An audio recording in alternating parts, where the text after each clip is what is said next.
Assalamualaikum warahmatullahi wabarakatuh.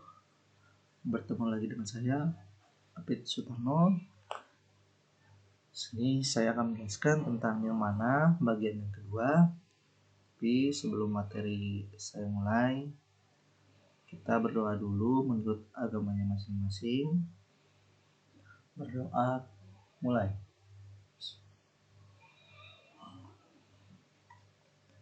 Berdoa selesai. Nah, untuk bahan materi yang pertama, sini saya akan menjelaskan tentang elemen bidang.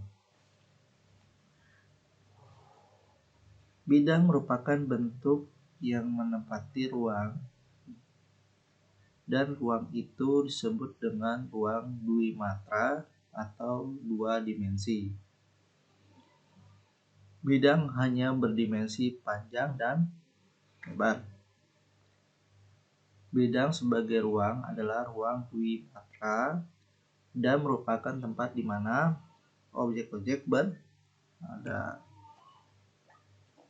Bidang yang menempati ruang berbentuk dasar sejajar dengan tafril atau disebut bidang, gambar yang memiliki panjang dan lebar, atau dapat berbentuk maya, yaitu bidang yang seolah-olah melengkung, atau bentuk bidang yang seolah-olah membuat sudut dengan tafril sehingga seperti memiliki kedalaman. Aplikasi susunan bidang dapat dilihat saat orang menyusut ubin lantai maupun di dinding, gitu ya. Nah, ini salah satu contohnya elemen bidang. Di antaranya ada cycle itu lingkaran ya. Nanti kalau misalkan di aplikasi CorelDRAW, ya inilah bentuk-bentuk bidang atau shape yang ada di aplikasi tersebut. Lingkaran, circle, persegi, panjang, rectangle, segitiga, triangle, bujur sangka, square, dan lain sebagainya. Ini banyak bentuk-bentuk shape. Nah, dalam bentuk shape ini kalian juga bisa mengolah elemen-elemen bidang hingga menjadi bentuk yang terbaru, atau contoh membuat logo. Nah, bisa menggunakan lingkaran, panjang, segitiga, bujur sangka, gitu ya. Ini bisa ya. Awal dari pembuatan logo ini ya dari sini, dari lingkaran, panjang, atau bujur sangkar, atau ketupat, tergantung bentuk yang akan dihasilkan, seperti itu.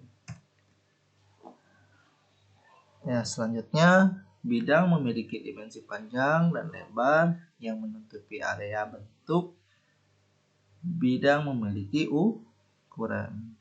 Ukuran yang dimaksud bukan cm atau meter, tapi ukuran bersifat nisbi, di mana suatu ukuran menyesuaikan dengan tempat yang mana bidang tersebut berada, gitu ya. Jadi ketika kalian membuat itu harus sesuai ya, antara ukuran A dan ukuran B, tapi bukan ukuran cm atau meter, gitu ya. Yang selanjutnya adalah yang keempat, elemen gempal atau volume. Penjelasannya, bentuk rupa gempal atau volume merupakan bentuk yang mempunyai 3 dimensi, yaitu dimensi ruang yang terdiri dari panjang, lebar, dan tebal. Hampir semua bentuk yang di dalam semesta ini berupa gempal atau volume. Misalnya, kain yang tipis tetap mempunyai ketebalan meskipun tipis. Apalagi kertas itu pun sama, walaupun tipis tapi mempunyai ketebalan yang tipis. Apalagi banyak ya di dunia nyata yang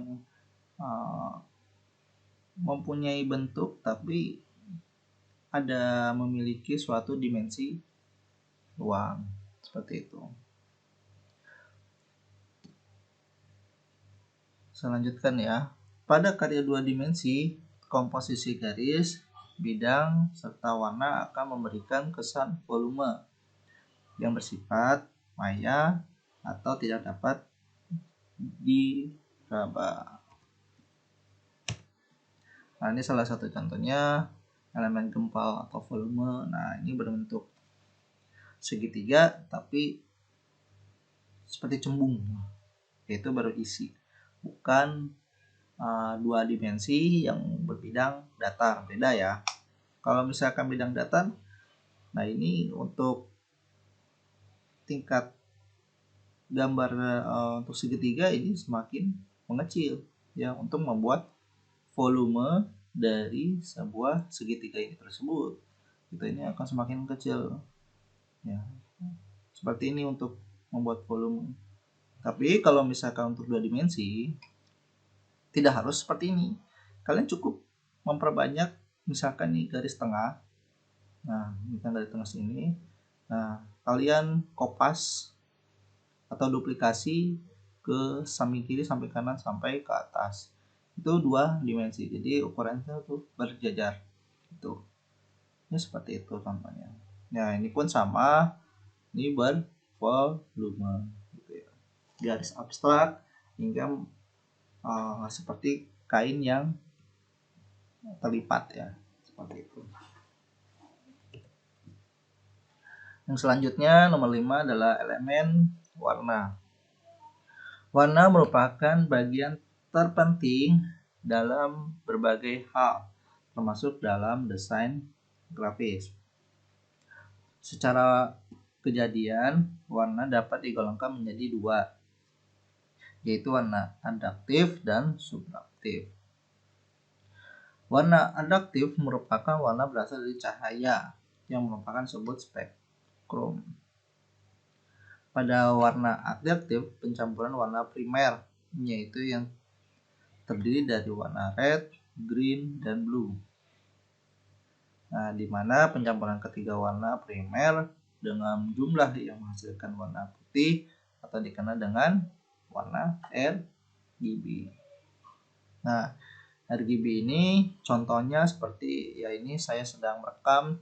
Ini warna yang ditampilkan ke dalam sebuah monitor ya. Ini RGB ya, red, green, blue yang akan dikeluarkan seperti itu. Nah, selanjutnya adalah adapun warna subtraktif adalah warna yang berasal dari pigmen yang bersifat transparan. Warna pokok subtraktif adalah cyan, magenta, yellow. Dalam komputer disebut warna CMYK ya, blacknya ketinggalan. Atau lebih kenal dengan CMYK.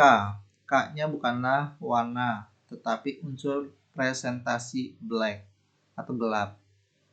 Ya, pada masing-masing warna adalah subtraktif. Contohnya apa? Untuk yang menghasilkan CMYK. Nah, printer, benar ya, printer contohnya ya. Jadi situ ada warna cyan, magenta, yellow, dan red ya. Ada biru, hitam, merah, dan kuning seperti itu. Itu dalam dunia percetakan.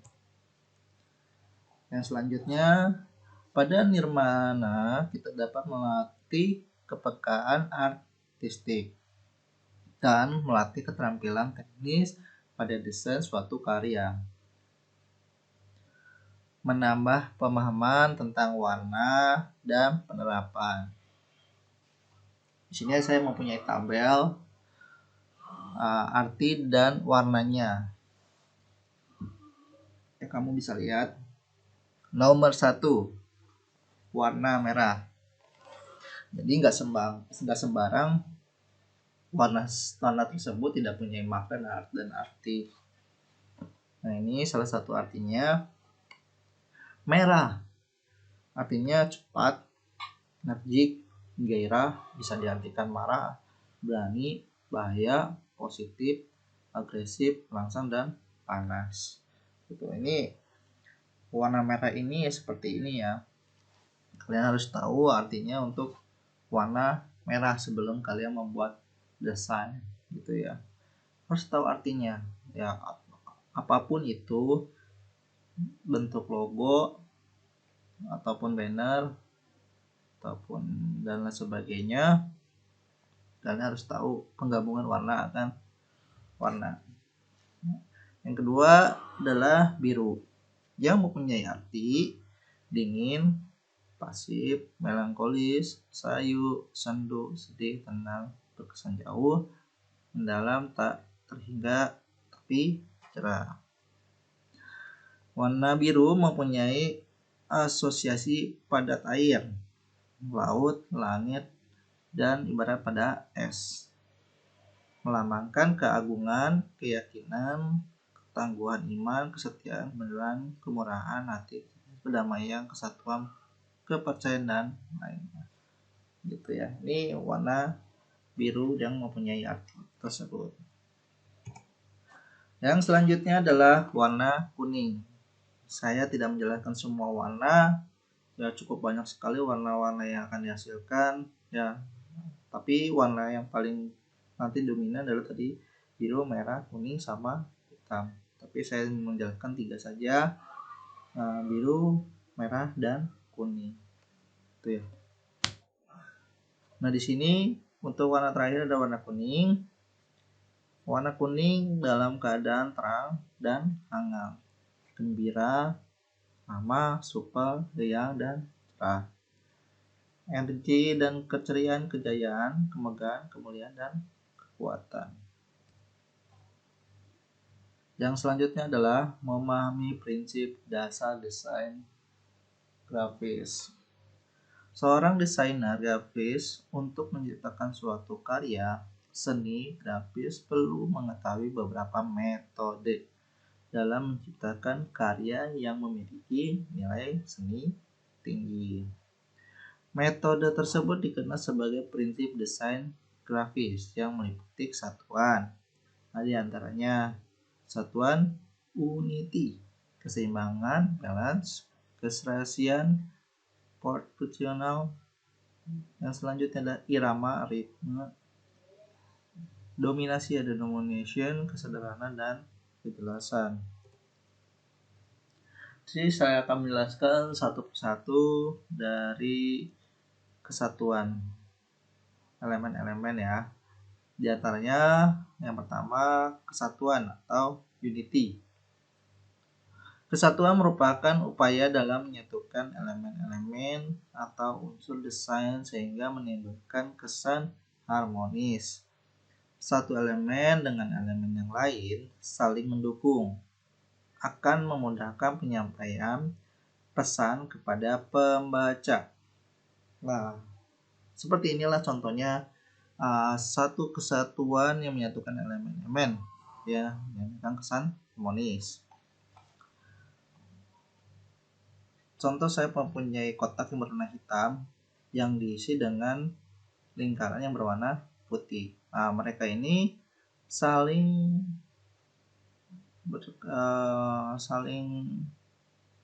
berdekatan ya untuk posisi dari lingkaran satu ke lingkaran yang kedua. Begitupun ke bawahnya seperti itu. Jadi untuk lingkaran ukuran tersebut juga ukuran pun harus sama gitu. Jadi seragam lah untuk lingkaran yang putih yang pertama sampai lingkaran putih yang selanjutnya untuk posisi ke kanan, dan begitupun sebaliknya untuk lingkaran putih yang pertama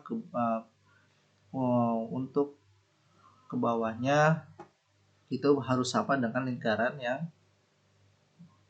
dari atas gitu ya. Ini posisinya harus sama gitu. Nah, juga kesatuan gitu. Oke, biasanya ini pun bisa diaplikasikan dalam pembuatan desain grafis ya. Banyak sekali ya. Yang kedua adalah keseimbangan atau balance. Keseimbangan merupakan prinsip desain yang tidak dipandang terlihat nyaman dan mudah dilihat sehingga tidak mudah gelisah ketika melihat hasil dari desain grafis. Seperti halnya jika kita melihat pohon atau bangunan yang terobol, kita menjadi tidak nyaman dan cenderung gelisah, ya, takut ya kalau misalkan kita punya bangunan tapi miring gitu ya, kita udah waspada gitu ya bangunan tersebut apakah mau jatuh apa runtuh ya, ataupun pohon yang miring gitu ya, itu harus waspada.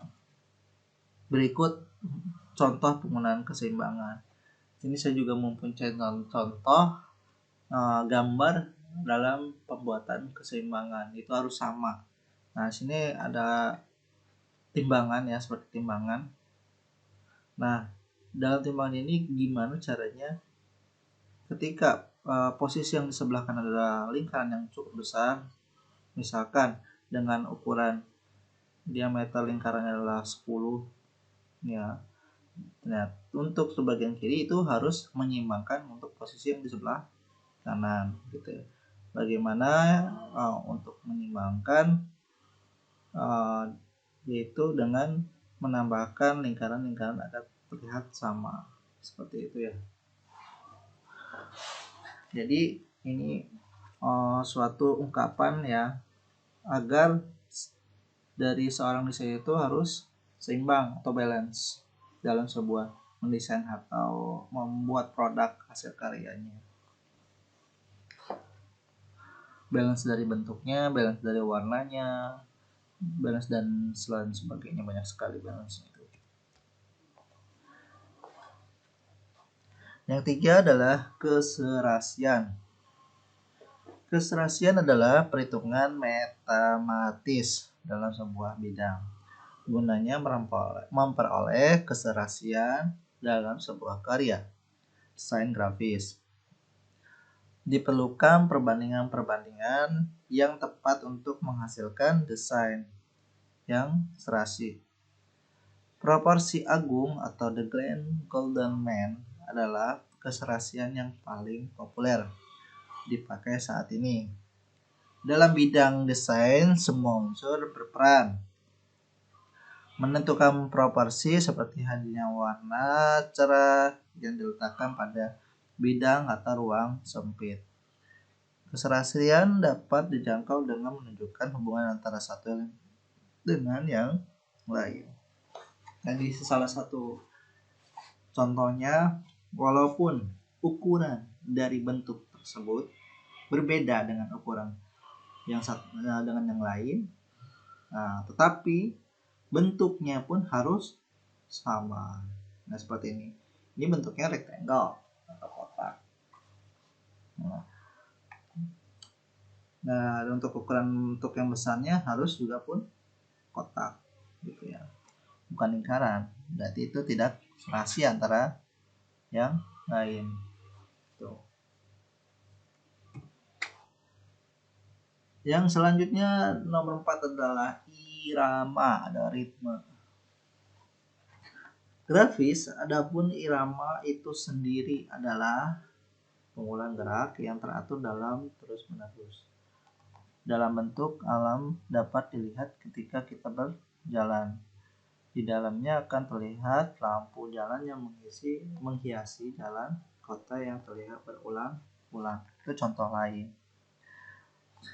Ketika fenomena yang mempunyai irama adalah ombak laut, ya, barisan semut, gerakan dedaunan yang bertiup angin, dan lain-lain.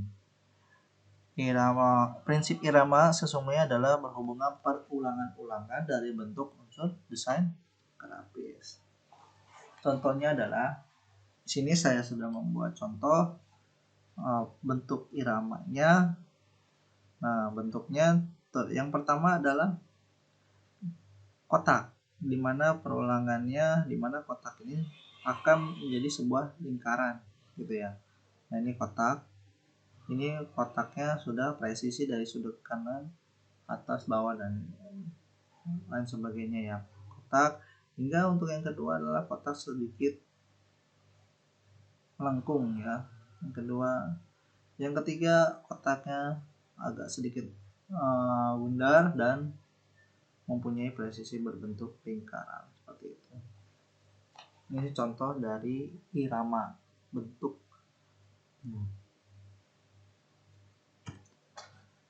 Yang selanjutnya adalah nomor 5, dominasi atau disebut juga dengan penekanan. Dominasi merupakan salah satu prinsip desain yang harus dapat dalam sebuah karya seni grafis.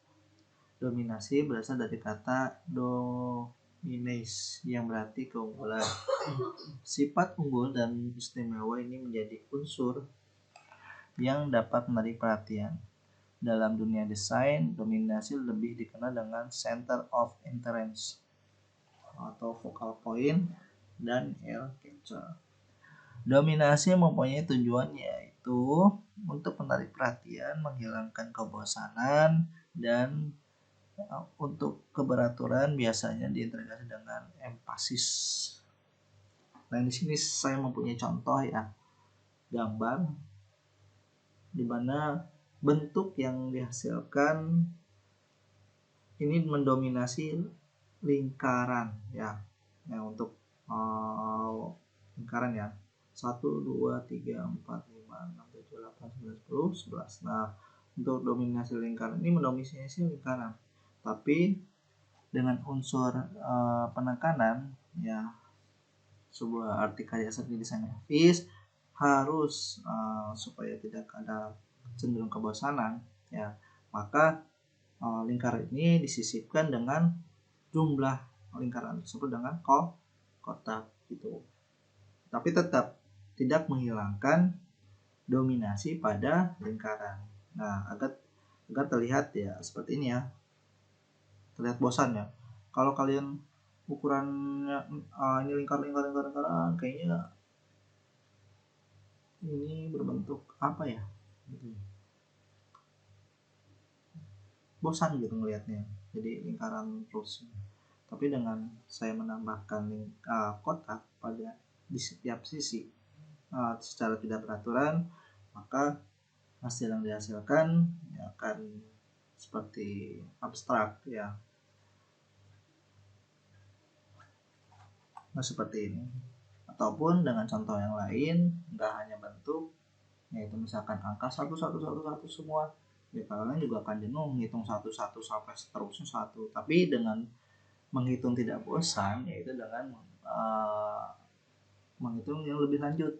1, 2, 3, 4, 5, 6, 7, 8, 9, 10. Nah, tapi unsurnya tidak bisa harus dilepas. Itu nomor 1. Misal 1, 1, 1, 2, 1, 1, 1, 3. Jadi tidak bosan ya ketika kita melihat seperti itu. Untuk selanjutnya adalah teknik dalam penggunaan prinsip dominasi adalah sebagai berikut. A. Ukuran objek lebih besar daripada objek yang lain. B. Penggunaan warna yang berbeda dengan objek yang lain. C. Jika objek yang digunakan terlalu banyak dapat dikelompokkan. Nah, yang terakhir adalah 6. Kesederhanaan atau simplicity. Kesederhanaan menutup penciptaan desain grafis yang tidak kurang dan tidak lebih. Seiring diartikan juga tepat dan tidak berlebihan. Pencapaian terbaik dari kesederhanaan adalah bisa mendorong pembaca untuk menatap lama dan tidak terasa jenuh. Konten yang terdapat di dalam hasil desain grafis pun dapat disampaikan dengan baik secara singkat, padat, dan jelas. Nah, ini salah satu contoh yang dibuat. Nah, ini salah satu. Yang pertama adalah lingkaran yang sebelah kiri. Nah, ini maupun yang kedua adalah disederhanakan menjadi lingkaran dengan banyak ya. Lingkaran 1, lingkaran 2, lingkaran 3 dan selanjutnya. Tapi saling bertumpukan atau berlayer-layer seperti itu. Nah, tapi tidak mengurangi hasil seni dari karya yang akan dihasilkan. Oke, ada yang dikerjakan. Kalau tidak ada yang ditanyakan, silakan kalian juga bisa tanya lebih lanjut melalui WhatsApp saya, bisa kalian japri. Nah, untuk materi Nirmana saya tutup sekian. Terima kasih. Wassalamualaikum warahmatullahi wabarakatuh.